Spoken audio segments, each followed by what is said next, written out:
Reviewing indies that decide to somewhat go off in their own direction in terms of tone or mixing together styles can be a challenge. On the one hand, I applaud doing something original and trying to find a new mix of elements that could inspire others and lead to a nifty new subgenre we've never seen before. On the other hand, sometimes either there are reasons you've not seen certain mixes before, or perhaps things are bolted together in a way that doesn't quite feel cohesive. That leads us to a game like Bearnard, which somehow tries to marry together platforming, card collecting, turn-based strategy, and skill-based shooting into one package, and kind of works, but not very convincingly. On the surface, this absolutely has a retro style, which mixes together 16-bit details with an odd visual style that reminds me of some latter-day arcade titles. It's absolutely distinctive, but I could see where it could be divisive too, though that may be more of a negative association of some games that had this style back in the day that I simply didn't connect with.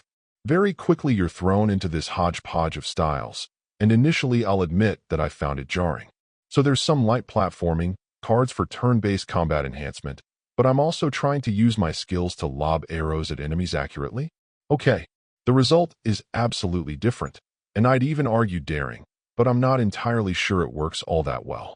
What I found odd is that the different cards can be very effective when combined in some cases, making for powerful attacks and sort of propping up the strategic side of the experience.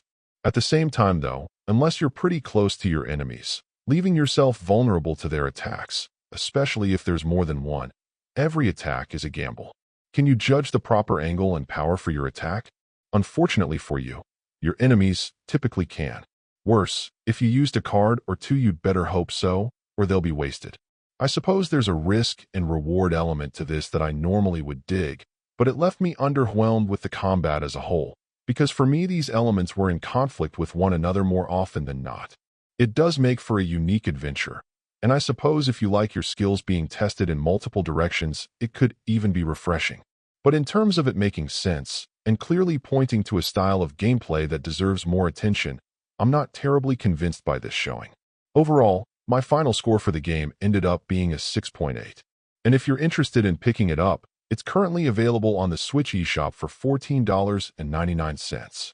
Thank you for taking the time to listen to this review.